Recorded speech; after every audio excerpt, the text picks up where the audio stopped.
Namaskaram everyone, welcome back. Today we are going to cook okra masala, which is also known, can you do it again, please. Namaskaram everyone, welcome back. Today we are going to try okra masala. I have tried this recipe a few times and I've absolutely loved it. So we can go directly to the ingredients. Come on over. So we're gonna start off with 500 grams of okra. So here I have 500 grams of okra. They have been washed and dried, and I've removed the tail and the top. There's a way to pick okra actually. I like to go for the smaller ones. They tend to be tender. So if you are cutting into it and if it's too crunchy and it's too hard to cut, you know that that's not a good one. So it should be easy to cut. And then we have here 4 tomatoes, medium sized. Then we need 3 tablespoons of butter. I'm going to use 3 tablespoons from the butter here later on. Then we have 1 tablespoon of ginger here, 2 teaspoons of cumin powder, 1 teaspoon of turmeric powder, 1 teaspoon of red chili powder. I have 10 cashews soaked in 1 cup of water for about 30 minutes now. I'm going to grind that into a paste later on. And then we have here is 1/4 cup of freshly grated coconut. It was actually frozen that I saved from after Guru Puja a few weeks ago. So I'm going to use that again.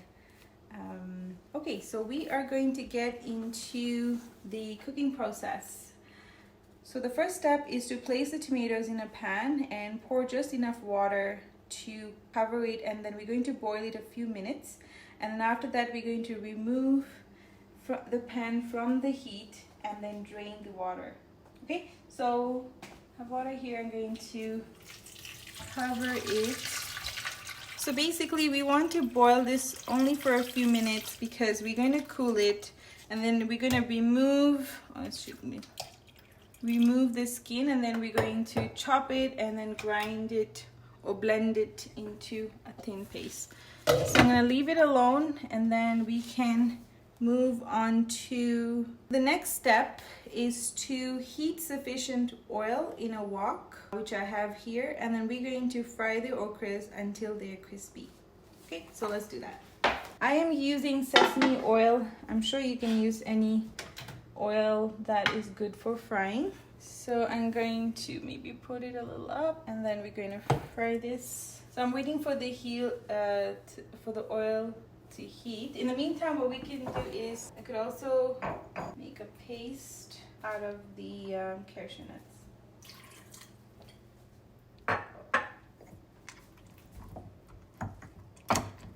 Okay, I think this is ready.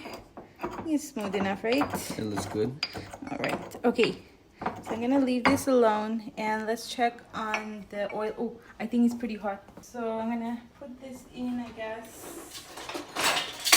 And... Hot oil. Okay, watch out! Fire!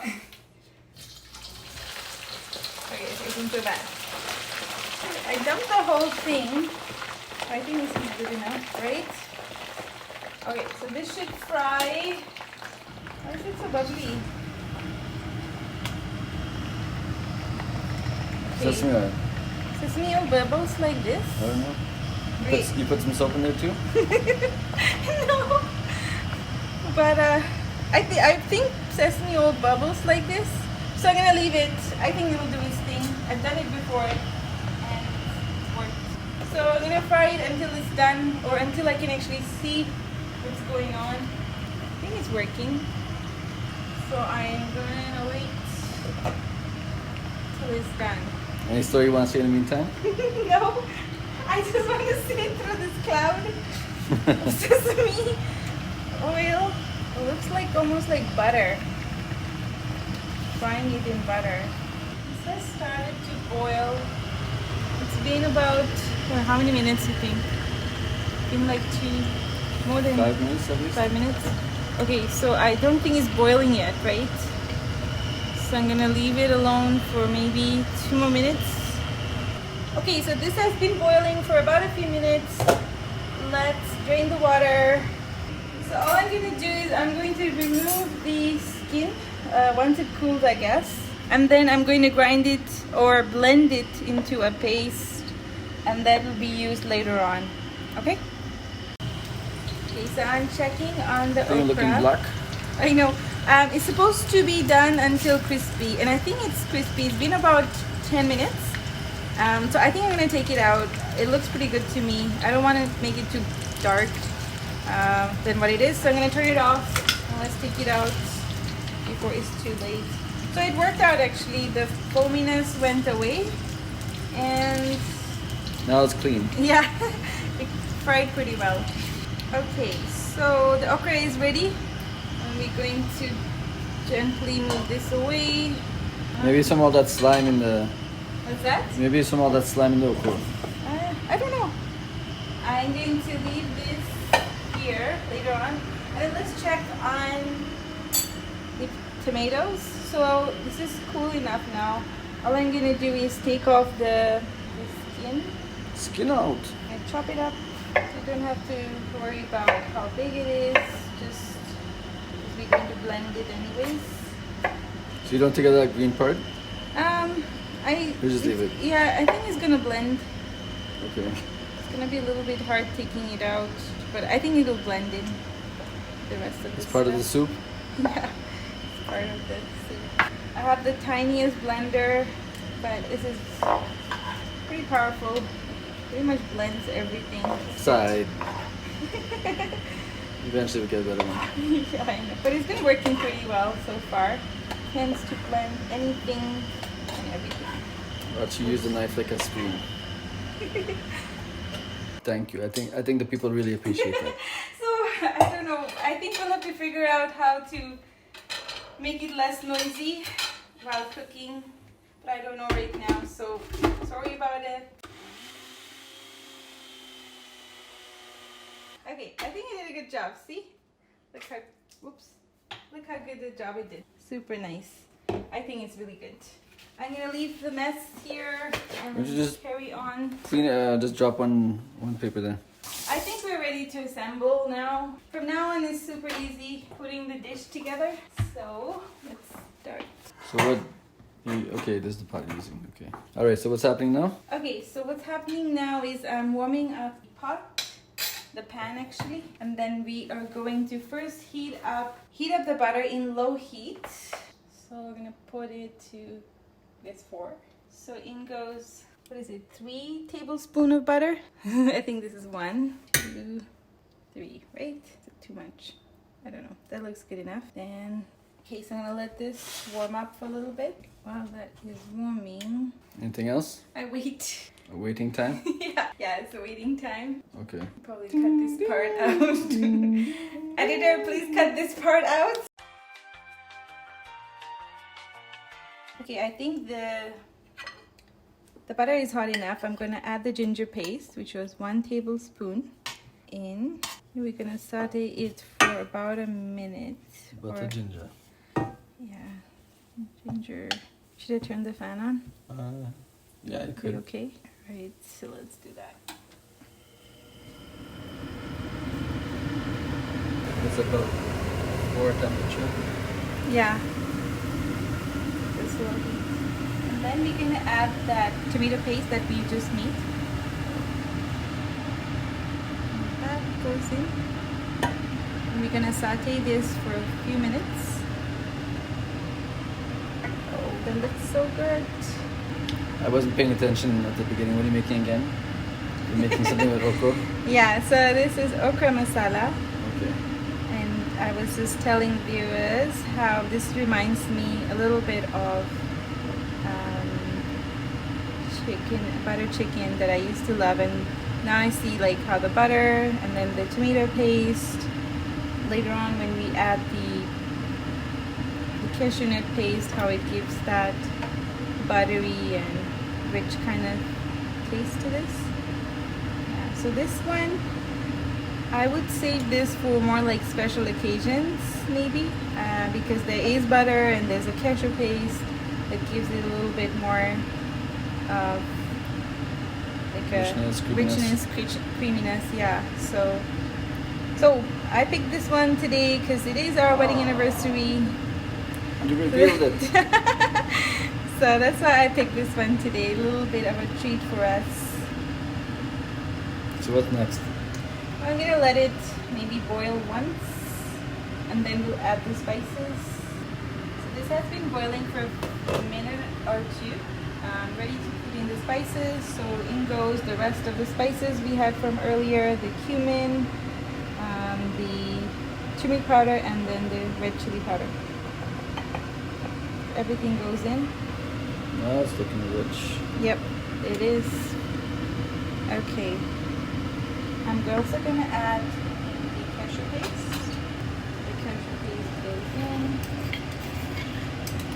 in. Even richer now. I know. This is the, I guess, the substitute for heavy cream. Right. Much better substitute. For sure. I'll set to saute it further for about a couple of more minutes. So let's leave that for a minute. So 2 minutes of stirring it with the cashew paste. And now the grated coconut goes in, 1/4 cup of that. How did you grate that? I didn't grate it. I actually just put it in the pestle and mortar, and then I just pounded it up, and it looks pretty grated. Okay. I don't have a grater, you know, those It actually coconut looks like graters. you grated it. Yeah, it works just as well. So if you don't have the coconut grater, you can just put it in mortar and pestle, and just so much easier. Okay, so finally in goes the fried okra, and that Nice. yes, that looks so good. Then finally we'll add some salt to taste. This with the lady fingers. Yeah, actually the way my mom taught me is to actually give it oddly just a quick smell to it. To the And salt. apparently when you like smell the salt a little bit, maybe it's an old wives' tale, but You become an old wife already, right? that means that you won't have too much salt. Like your salt won't be oversalted. Your food won't be oversalted. Oh yeah. Apparently, that's what my mommy taught me. She's watching. So I've just continued that tradition of The old wives. yeah. But it has worked for me ever since. I've never had anything less salt, but never over salted. So I think I put maybe, I guess, a tablespoon of salt. And this is ready. I'm gonna overdo it. And turn the heat off. And we're ready to serve. I'm gonna serve it shortly. I'm planning to serve it with jeera rice. So I will show that a little bit later on. Jeera, also known as Cumin. right. Okay. I'm back.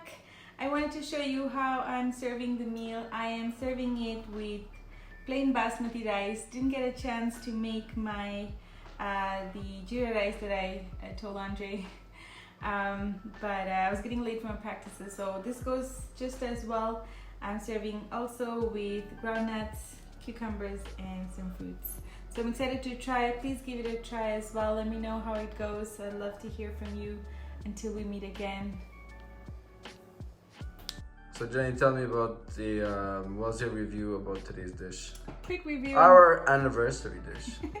Yeah, so quick review on this dish. I think anyone who tries this dish, I don't think they'll miss the onions and garlic and green chilies, because it's just so flavorful. It's everything that I would look for in a dish. So I don't feel like there's any feeling of missing out. The only thing I probably would change is the red chili powder. I would change it to black pepper.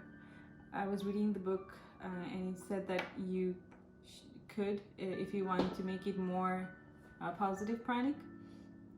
So I would switch it to black pepper and then next time I cook it, but definitely very, very delicious. In terms of quantity, I think it was enough for only 2 people, or maybe we eat a lot. So if you have guests coming, I would double it, and then but it was just enough for 2 people. What do you think, Andre? Well, I liked it. It tasted good. The quantity for me was good for today. Mm-hmm. I wasn't even very hungry before starting, so for me it was perfect quantity. Yeah, it just depends on how many people you're cooking for. So that is a quick review on this one. Great dish. Give it a shot. Let me know how it goes. Party to the Marty.